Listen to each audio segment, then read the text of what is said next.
Ще нанасяме някакви удари. Няма сега влизам толкова подробно, защото нямаме кой знае колко време. Важно, което трябва да се запомни, маса на ускорение. Ние някаква маса ускоряваме там, където се блъсне това нещо, получава се някакъв резултат.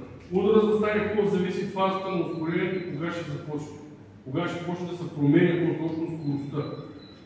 В нашия случай ще търсим в положителен аспект, да се увеличава от някакво място в пространството.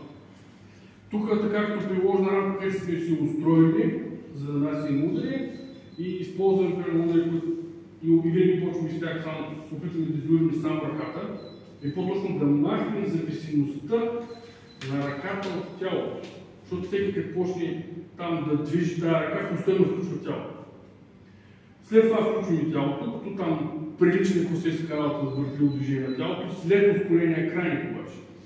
Като идеята там е ръката се движи в пространството, тя е по-малък обект, има някаква вероятност по-трудно да се забележи и ако има някаква увереност, че може да се мъда, тогава добавим въртливо движение от тялото или респективно още маса в удара. Защото ако това го направим в началото и не успеете да се мъда, сами се борим с нашата инерция и цялата характеристика от опорната площадка и някой скорик удар за кратък период от време.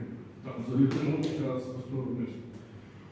Третия начин, който ползваме тук и там подход, значи ги вълнообразни импулсни удари. Тук важно да запомните съчетание на активна сила и на реактивна сила. Колко дам на пода и колко дам на пода в момента, той толкова ми връща и не сме равносени. Давам малко повече, трети закон на Нютон, всяко действие равно посилно, обратно посока противодействие.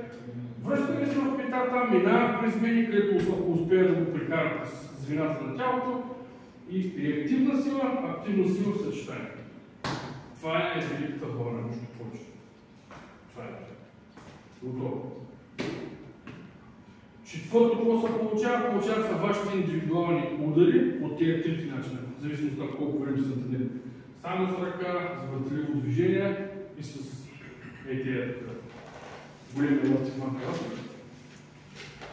В зависимост от вашия, както разбрахте, психотип, моментно психофизическо състояние, там болим едната ръка, болим единия крак, седнал, легнал, не знам си какво защото ще си направите ваш. Тогава се прояви вашата индивидуалност. Обикновено това, което гледам, като мине малко време, което овладеят примерно това по-свободен транспорт. Вълнообразен начин стоят повече на ръка и на вълна, някои обаче просто са доста силни в тялото и те отиват повече в ротацията. Защото ротацията е свързана с сериозна загуба на равновесие. И голяма част от работата, поне по мое гледане, е да се възстановява на равновесието и за негуби на равновесието, колкото да извършат дейността. От биомеханиката това, което занимаваме, не е управляема отворена климатична верига. Климатична? Да. Отворена е, защото ще излезем от крайниците. Не е управляема, защото я пускаме от там татък не интересува. Докато управляема до последно не интересува къде ще отиде. А защо е климатична? Кинематична. Затворена е, отива в пинтичката, в корема, в едната гът, в другата гът, пак в корема, в затворена. И излизали от крайници там. Хвърля и на топка, какво ще е отворена верига. Мъсте с толкова дефинициите. Почваме с грубо. Друго което, защото има хора, които се занимават на тук и удът. Колкото по-малко почнете да използвате тази част на ръката да удите, толкова повече ще се развити в отношенията. Ще почнете да видите повече различни начини по какви може да ударите. Не само с това. То може и да се стига много емоционален фон и това стават ние такива някакви накрая. Много неща не се виждат. Вниманието се свива, виждат се само такива агитар, които могат да се направят, нищо друго не се вижда. Може да удариш така, и аз не знам още как да се удари. Това е удар. Маса на ускорение. В окото сука.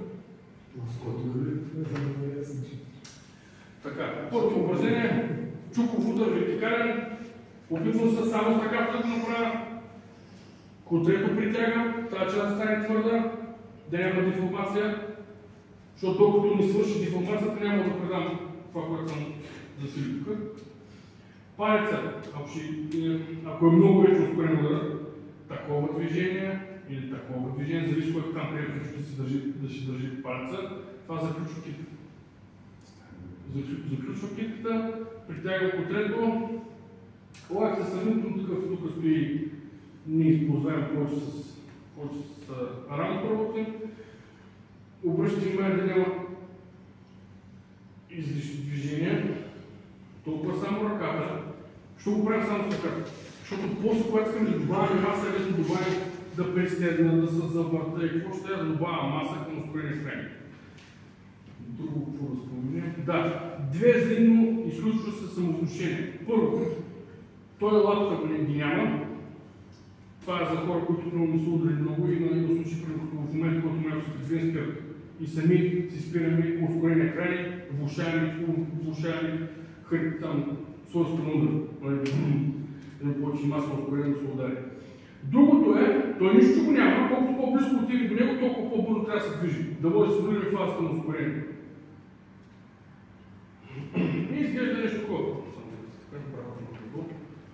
Така, цели са тук някъде в областта, без значение са лапки, които ще използват там. Цели са някъде в областта на китите, защото на пръста няма да издържи натоварването и нас няма да може да ни върви обратна връзка. Ако удара добре разпределението маса и ускорение, минава през лапата, почва да го боли в ръката. Колкото по-дълго го боли в ръката, толкова повече ускорение маса има. Ако боли за малко, имало е маса, много ускорение, не има толкова маса, обаче има много ускорение. И тък, и бързо го отпуска. Не трябва да коства малко движението. Малко точно. Да, не трябва да коства много. Дигам ръката, пускам ръката. Наклони. Въпрос?